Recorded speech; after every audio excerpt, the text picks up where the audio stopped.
course, that begs the question, what happens when these humanoid robots are good enough and cheap enough that they start taking over tasks in warehouses, factories, or even as caregivers in nursing homes? We're talking about mass unemployment, or at least huge disruption. These systems, combined with advanced AI, can do repetitive tasks, file taxes, or even design new AI architectures once we give them enough autonomy. There will be fewer and fewer jobs that a robot cannot do better. What to do about mass unemployment? This is going to be a massive social challenge. And I think ultimately we will have to have some kind of universal basic income. I don't think we're going to have a choice.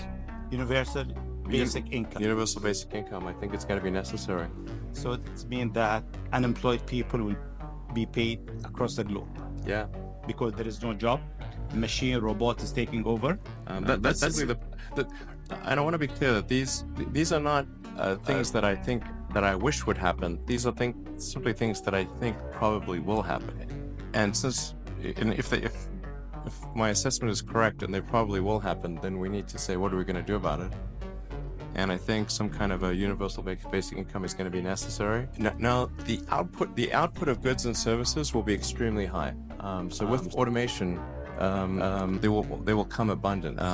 There will be almost everything will get very cheap. I think the biggest. I think we'll just end up doing a universal basic income. It's going to be necessary. The harder challenge, much harder challenge, is how do people then have meaning? Like a lot of people, they derive their meaning from their employment. So if you don't have, if you're not needed, if there's not a need for your labor, what's the meaning? Do you have meaning? Do you feel useless? That's a much harder problem to deal with. The morality of work is the morality of slaves, and the modern world has no need of slavery. Bertrand Russell.